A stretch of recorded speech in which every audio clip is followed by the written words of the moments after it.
some basics on positioning ourselves and our research and what we are able to do and what types of questions we could address and all that. Yesterday, today we'll again do things that relate to different types of data collection methods and are important for all of these. But in the first part become a bit more technical, and the latter part become maybe a bit more, not philosophical, but at least talk about norms and ethics. So in this first hour I want to talk about sampling. And sampling, when we hear sampling, many of us think about surveys and big samples of people. But sampling is basically, it's related to surveys, it's related to experiments. Even if you do a content analysis, you sample. You know, there are news media out there, there's papers out there are social media accounts out there, and from those you sample and only look at the subsection of those. And content analysis, where people are sometimes or often very pragmatic and just picking certain things and saying this is what I'm working with, without really reflecting very thoroughly on how that sampling strategy could influence their results.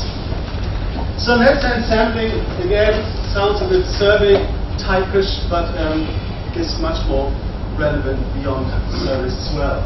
So what we do today is sampling theory and types of samples, and I also added 10 minutes about the use of primary versus secondary data, because yesterday I sensed that, you know, some of you will try to collect their own data, but some of you will also be working with other data sources, data that other people gathered, and there's something to watch out there that I just wanted to highlight in this first hour as well. And then we'll do some interactive stuff again, and I want you basically to take your research questions you have to try to formulate yesterday in the groups, and think about how you would go about sampling in order to address those research questions. What would be the most appropriate ways? Is it possible to sample the way you'd like to sample? And so on and so forth. So that's what we'll try to do in the tutorial today, and then in the lecture after that we'll talk about research ethics, again an important topic for all types of different quantitative but also qualitative approaches, and an issue that becomes increasingly important in the social science research world.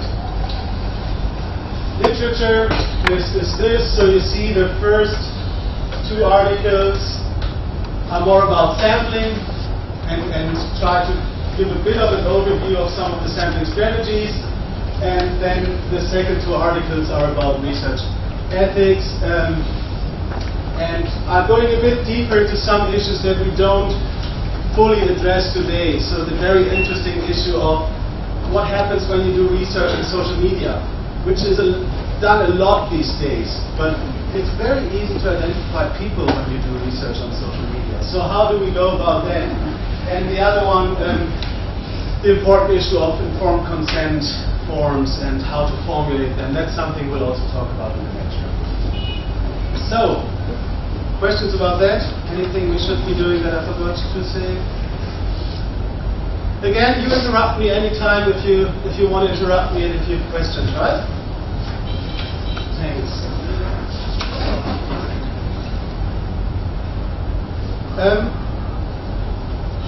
Sampling is interesting because sampling basically, the idea of sampling is that we take a smaller bit of something bigger and we can still say something about that bigger, although we only look at the smaller bit.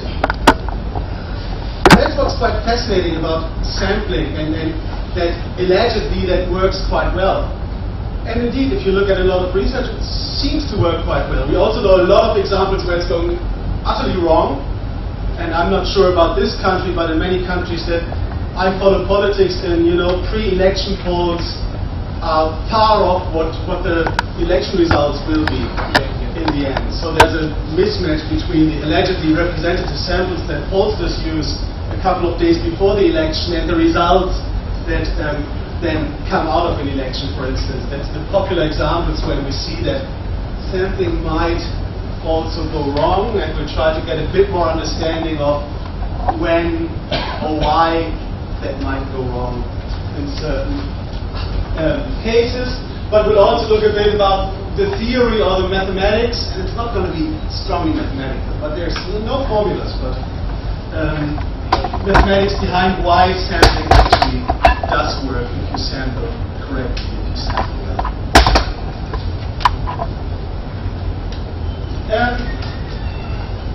Let's maybe, before we really dive into sampling, consider why we sample. And again, yesterday we talked about that we collect quantitative data because we want to conduct statistical analysis with these data. So we want to compute something, estimate something with these data, and that's why we need numbers.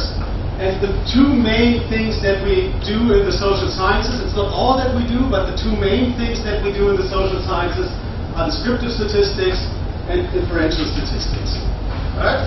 So in descriptive statistics, we describe our sample basically. What is the frequency distribution of something in the sample? So what's the frequency of men and women, or education, different types of education? What is the sample mean, for instance? So what's the mean income of everyone in the sample? Standard deviations, so how strongly are the people spreading around this mean? If there's income, this is the mean of the income, and is there everyone very close to this mean, like we often find in Scandinavian countries, no huge income differences, for instance? Or is the variation around this mean very big? Like I could imagine is the case in this country. A lot of poor people, some rich people, there's a mean somewhere here, but it spreads around the mean quite strongly. So that's stuff that we can look at for our sample. And then we can only say something about our sample. We describe our sample. That's something you would often see when you read method section of quantitative papers. You know, we collected a sample, our sample includes this many men, this many women, it's educated in this way, blah, blah, blah. So describe some of the socio-demographic variables that you have collected for your sample. And then in inferential statistics, we try to go a step further, and we use the sample to try to draw conclusions about the population. So to say something about what the frequency distribution, mean, standard deviation in the entire population might be based on the data in our sample. We infer this information from the sample about the population, inferential statistics. This we could do with any sample. Right? Doesn't matter how you collect your sample, what your sample looks like, you can describe any sample. This we can only do when our sample has been drawn, has been collected according to certain characteristics. And usually, and that's what will sound familiar to everyone, this is a random kind of sample. And we'll get into why that actually works. Some basics in terms of terminology. There's the population, there's the sample, as I already mentioned just before. The population includes all members or objects of a group that the researcher is interested in. So if you want to say something about the Indian the people in India, then it's the Indian population, everyone in this country who would be the population. If you want to say something about the newspaper coverage in the Hindu Times in the year 2013, then every article that the Hindu Times in 2013 published is your population. You need to define your population. And that also defines, when you draw a sample from that population, defines what you can say about which population you can actually talk when you draw your sample. You could say, I want to say something about the students at this university. Then everyone studying at this university is your population. Right? Again, it's important because often one reads population, one thinks it's all people in the country or so. But populations need to be defined and can differ in size very much or in type and so on and so forth. The sample then is a part of that population. And ideally this sample retains all the characteristics of the population. So I'm not sure what the distribution of male and female students at this university is. But let's say it's 60-40, so it's 60 female, 40 male. You know, that's the population of students. When I draw my sample of 200 people, I ideally want the same gender distribution in that sample. If I draw a sample of the Indian population, I want as many poor, as many rich people, as many men, as many women, as many well-educated, as many non-educated in the sample as there are in the real population.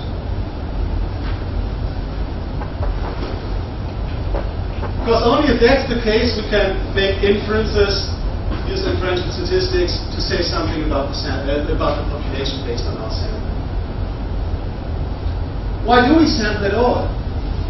It sounds a bit complicated to do. Yes, but we do that because none of you can do a survey among the Indian population, I guess. None of you can investigate news coverage in 10 newspapers for a 50-year period, or maybe for a 1-year period. It would be very hard to get a survey response from every student at this university. We might eventually get there, but it would be very hard and very time-consuming and labor-consuming. So sampling is making things efficient.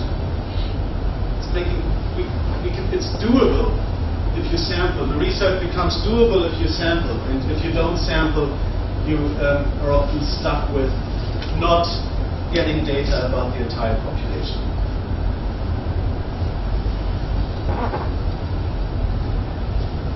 So again, you've got your population, you draw a sample, and again, if some characteristic in your population is, in this case, normally distributed, ideally you find a normal distribution of that characteristic in your sample as well.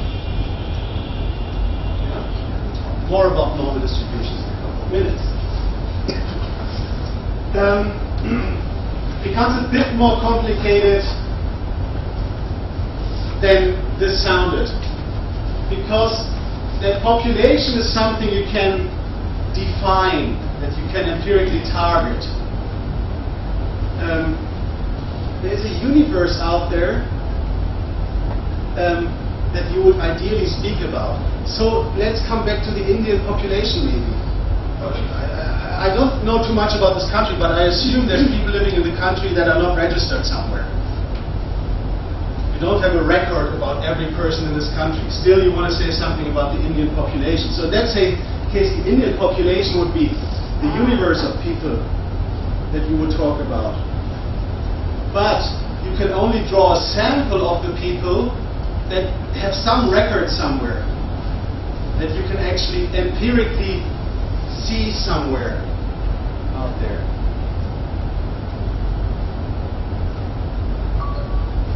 And then from that population, you draw a sample.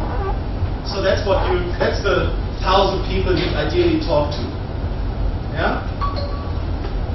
And then the problem is that some of those 1,000 people won't talk to you. So you again lose a few people. And that's not unsubstantial. And we'll talk a bit more about response rates tomorrow when we talk about surveys. But this, often when we do telephone surveys, we try to reach an entire sample, but we only get 30% of the sample we target. So this loss can be quite substantial. And still we hope that our original sample, the final sample that we collect is good enough. And again, we'll talk about response rates tomorrow, is good enough to say something about the population. Questions? Sometimes there's no difference here. Like when it comes again to the newspaper articles in the Hindu Times of 2013, it will be fairly easy, I guess, to get those articles and to make sure that you've got all your articles in the population sample. But sometimes it's not.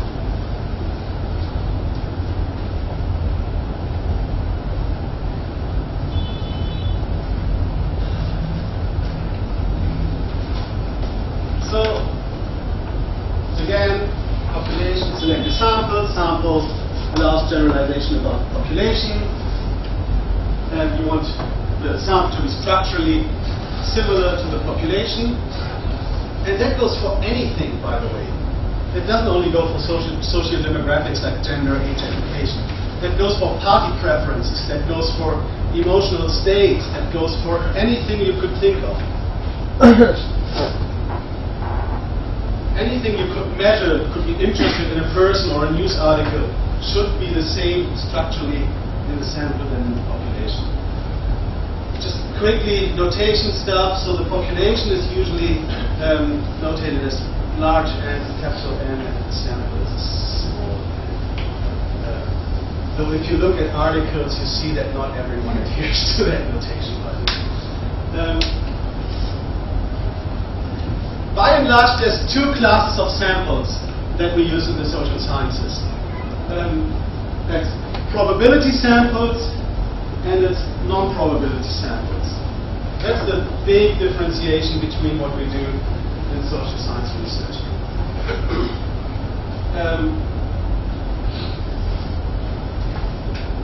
And you see each of these then is split up into different types of more specific strategies. So the non-probability methods are splitting up in convenience samples, in judgment samples, in quota samples, in purposes samples, and so on and so forth. The probability methods split up into simple random sampling, into different sorts of stratified sampling, into different sorts of clustered sampling, and we'll hear a bit more about that later on.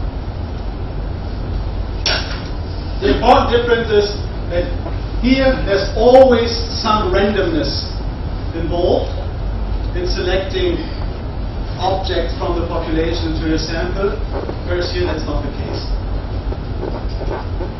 There's also some randomness involved here, but it's not a true, real randomness.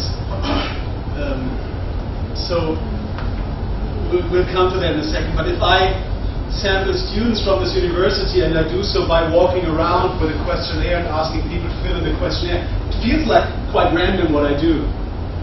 But it's effectively not, because if I only do it in the afternoons, there will be people that are only on the streets in the afternoons, and only other people will be on the streets only in the morning, for instance.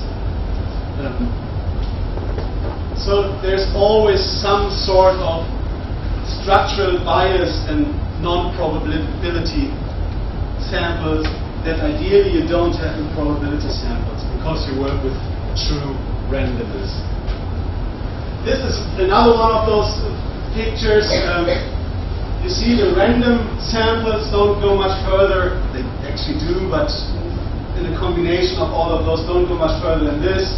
And then in the non-random group, this purposive sampling can split up into endless different cases. What we often do, what my students often do, is snowball or chain sampling. So they send a survey to their Facebook friends and ask them to fill in the survey, but also to forward it to their Facebook friends, and to their Facebook friends, and to their Facebook friends. You know, you throw snowballs or chains. You could sample extreme or very deviant cases purposely because you're interested in just those cases. So there's a lot of different ways here, which would always, not always, many of those would reflect different research interests. So you've got a research question about extreme cases, about people. I mean, I just reviewed a manuscript about Orthodox Jews in the United States. And of course, you know, if that's, then it's hard to find a database and to draw random samples. So you would go for rather purposive sampling. Non-probability samples. Just the two big types. So convenient sampling is choosing subjects based on how easy or convenient it is to reach them. That's what we very often do in experiments. You know, when we try to get people into the lab, we either ask the students in our class, which very often happens in psychology. You know, students get credits for participating in experimental research, so for the researcher it's very convenient to get them. If I do a survey of the students at this university and walk around the squares and take questionnaire. That's a very convenient way for me to gather data and to reach the students. Again, it's street interviews. It's any way that you think it is easy to get your respondents without having to go at length in terms of sampling strategies. So convenient sampling, very often used for experimental research. Surveys based on convenient samples often appear very shaky. And you need to have a good reason if you do survey research to use a convenient sample. Or motivate very well why you think a convenient sample is appropriate in your case. And sometimes that might be the case. You know, I'm sometimes doing these things with students when it's about concept testing. You know, we want to see whether the questionnaire works or whether certain relationships in the questionnaire can come up or are likely to come up, and we want to test questions and all of that. You know, convenient sampling, no problem. And sometimes that can be a very substantial research interest. But when it comes to say something about bigger populations, it's very hard to do so. Sometimes in content analysis we also use convenient sampling. Because, hey, newspaper A is available in the library of newspaper B, unfortunately not. So I'd rather go for newspaper A. Or some of the group yesterday said they want to look at newspaper front pages. Why do you look at front pages? Because it's more convenient than going through the entire newspaper? And what does it mean? Yeah. That connects nicely to purposive sampling, because your answer now could be, I look at front pages because they're more important. Hey, then you've got a reason, you've got a purpose why you look at front pages only, or why you want to choose people on certain, you know, you might want to do a survey among female students at this university, male students at this university. You might be interested in some predefined characteristic. Here, the example, for instance, you're interested in people's perceptions of video games, and you do surveys on websites that review and discuss video games.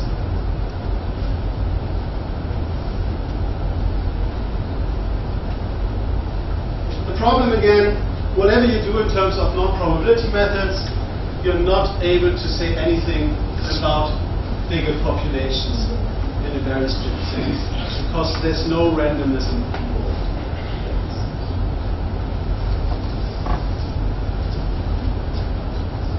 And keep that in mind, because I know I'm talking to a lot of PhD students, you know, and many students come to me with initial ideas and say, I want to do a survey. If you do a non-probability survey, it's not going to get you far, at least in terms of, you know, international publications and so on and so forth. If you want to do a probability survey, it's very hard to do yourself, if not impossible, I'm tempted to say. Or it's going to cost you a lot of money. We talked about costs yesterday. I realized that it was much cheaper in India than it was in Austria, of course, but still, it's a lot of money that you need to get a sample of 1,000 people representative of some population. So consider that when you think about research questions, research strategies. Do I actually have the funds? Do I have the possibilities to go for real probability samples on certain groups?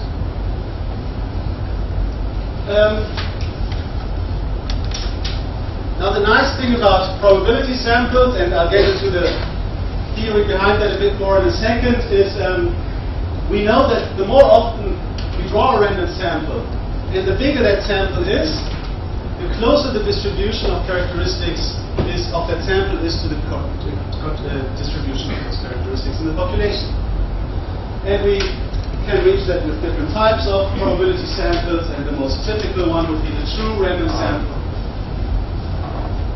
So every idea, every member, every object in the population, and again that could be newspaper articles, that could be people, every object in the population has an equal chance to be selected into the sample. And And equal chance in this case really means equal chance.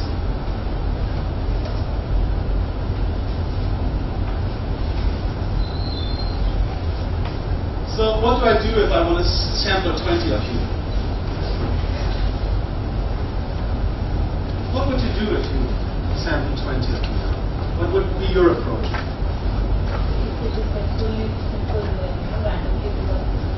But how would you go about randomly picking up people?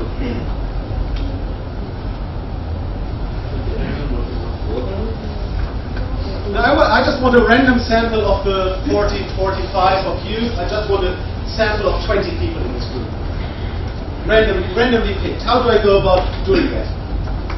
We can make checks and sorry? We can make checks and then select 20 people from 45 people. Yeah, lottery, exactly. So I've got every one of your names on a piece of paper, I've put them all into a hat, and then I pick 20. That's true random. Yeah? I could also say, for example, if you don't know the serial number of the people, so you can randomly speak any of the serials randomly. Yeah. You must not be aware of the number in front of the number. You could be a random. Yeah, but again, if you give me a list of numbers and you ask me to randomly select, there's going to be a pattern in there. They should not be in the pattern setting pattern. They should It's very hard. be a name in front of that. So it should be only numbers. Yeah, but even if I have a piece of paper with 40 numbers on it, and you ask everyone to randomly select 20 numbers, there is a good chance that we will find patterns in what we do. We tend to select numbers with the last digit, where the last digit is the same, or the second digit is the same. It's very, very strange. There's nice research about that. That we have a very hard time being truly random when we select something randomly, allegedly. So drawing from a hat is really nice. I tried these things with closing the eyes and having a pen and pointing to something when I was a student, which I wasn't sure whether that worked well, but that's what you could do. Using dices, I could turn around, point at you, that would be you now, and then start throwing a dice and count every time I throw the dice the next member. So I throw a 3 and then it would be you. And I throw a 5 and it would be you. And I throw a 1 and it would be you. The dice should generate random numbers at least. So that's possibilities to get at randomization. There are tables of random numbers. So if you say, you can find them on the web basically, and those might help you sometimes. And we'll see an example. There are random number generators on the web. So I could assign each of you a number from 1 to 45, and then take a random number generator, and they're based on complicated algorithms that make sure that the numbers